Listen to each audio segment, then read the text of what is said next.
የሐሞት ጠጠር ወይም ኮሊልቲያሲስ ምንድን ነው? የሐሞት ከረጢት በቀኝ በኩል በላይኛው የሆዳችን ክፍል ከጉበት ስር ተለጥፋ የምትገኝ አነስተኛ ኮረዶ መሰል አካል ስትሆን አገልግሎቷም በጉበት ውስጥ የሚመረተውን ለቅባታማ ምግቦች ስርዓተ ልመት አስፈላጊ የሆነውን ሐሞት የተሰኘ ውህድ ማጠራቀም ብሎም በውስጡ ያለውን የውሃ መጠን በመቀነስ የጨዋማ ንጥረ ነገሮችን ወይም ባይል ሳልት ይዘት ከፍ ማድረግ ነው። የሐሞት ከረጢትን ከሚያጠቁ የተለያዩ የጤና እክሎች መካከል በጣም በስፋት የሚስተዋለው የሐሞት ጠጠር ነው። የሐሞት ጠጠር በባህር ዳርቻ እንደሚገኙ ትናንሽ ጠጠሮች ያለ ሲሆን በይዘቱና በአፈጣጠሩ የተለያየ ነው።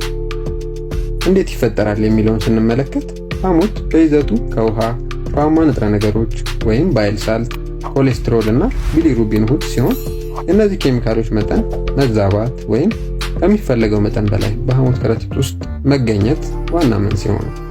አጋላጭ መንስኤዎቹን ስንመለከት በሐሞት ጠጠር ህመም የመጠቃት ዕድል ከተለያዩ አጋላጭ ሁኔታዎች ጋር ይዛመዳል። ተጋላጭ ከሚያደርጉ ነገሮች መካከል በዋናነት የሚጠቀሱትን ጥቂት ልበላችሁ።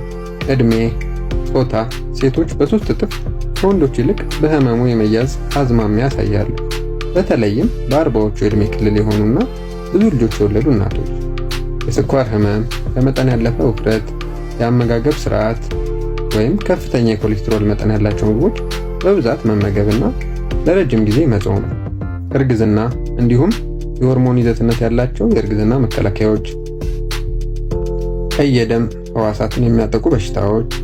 የበሽታው ምልክቶች ውስጥ ምንድን ናቸው የሚለውን ነጥብ ስንመለከት በአብዛኛው ማለትም 80% አካባቢ የሚሆነው ምንም አይነት ምልክት ሳይኖራቸው ለረጅም ጊዜ ሊቆዩ ወይም ፈጽሞ ላይኖራቸው ይችላል።